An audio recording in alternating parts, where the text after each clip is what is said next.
আবারও বাংলাদেশে ফিরেছেন কিউরেটর টনি হেমিং।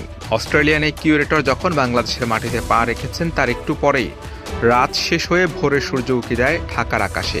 ভোরের সূর্য যেমন রাতের অন্ধকার দূর করছে, তেমনি হেমিংয়ের আগমনে গামিনীর অন্ধকার রাজত্বের কি অবসান ঘটবে, সে সঙ্গে সামনে আসছে আরও একটি প্রশ্ন, বাংলাদেশের ক্রিকেটে গামিনীর ভবিষ্যৎ কি। শনিবার ভোরে বিশাল লাগেজ ব্যাগটা সহ নিজের কাজের জিনিসপত্র নিয়ে আবারও বাংলাদেশে ফিরেছেন কিউরেটর টনি হেমিং।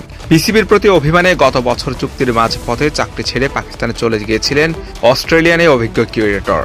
বিসিবির প্রধান কিউরেটরের দায়িত্ব ছেড়ে 2 বছরের চুক্তিতে আবার তিনি বিসিবিতে ফিরেছেন। জানা গেছে এবার বিসিবির টার্ফ ম্যানেজমেন্ট উইংয়ের প্রধান হিসেবে যোগ দেবেন হেমিং। তিনি দেশের সব আন্তর্জাতিক ভেন্যু দেখভালের দায়িত্বে থাকবেন। এছাড়া বিসিবির নিয়োগ দেওয়া 4 জন মৃত্তিকা বিজ্ঞানী এবং অন্য কিউরেটরদেরও প্রশিক্ষণ দেবেন তিনি। হেমিং আসলে বর্তমান প্রধান কিউরেটর গামিনীর ভবিষ্যৎ কি, এমন প্রশ্ন ঘুরপাক খাচ্ছে ক্রীড়াঙ্গনে। বিসিবির এক পরিচালক গণমাধ্যমকে জানিয়েছেন, গামিনীর চুক্তি বেড়েছে 1 বছরের, সেক্ষেত্রে তাকে যদি সরিয়ে দিতে হয় তাহলে কমপক্ষে 2 মাস আগে নোটিশ দিতে হবে। এছাড়া নতুন প্রধান কিউরেটরের উপর নির্ভর করছে অনেক কিছু। হেমিং প্রধান কিউরেটরের দায়িত্ব নিয়ে আসছেন, তার কাছে সবাই রিপোর্ট করতে হবে। যে রিপোর্ট করবে সে থাকবে, যে করবে না সে থাকবে না। গামিনীর সঙ্গে তার রসায়ন কেমন হবে সেটাও একটা প্রশ্ন। এর আগে 2023 সালে জুলাই মাসে প্রধান কিউরেটর হিসেবে বিসিবিতে যোগ দিয়েছিলেন হেমিং। তার সঙ্গে 2 বছরের চুক্তি ছিল বিসিবির। বিসিবি তাকে এনেছিল মূলত পূর্বাঞ্চলের ন্যাশনাল ক্রিকেট স্টেডিয়ামের উইকেট নির্মাণের জন্য। তবে সেই মেয়াদ শেষ হওয়ার আগে দায়িত্ব থেকে সরে দাঁড়ান এই কিউরেটর।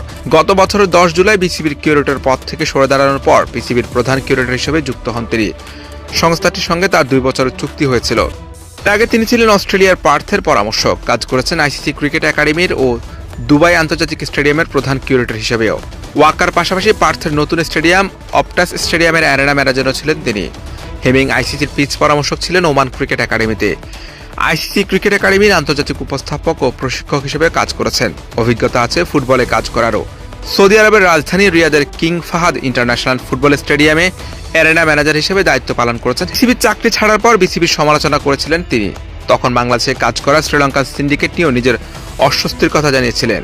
তবে বিসিবির দাবি ছিল তখন কাজের সুযোগ কম ছিল বলে চলে গিয়েছিলেন হেমিং। এখন তাকে বড় দায়িত্ব দিয়ে নিয়ে আসা হয়েছে। এবার যদি দেশের ক্রিকেটের উইকেটের চেহারা বদলায়, সেই আশায় বুক বেঁধেছেন সবাই।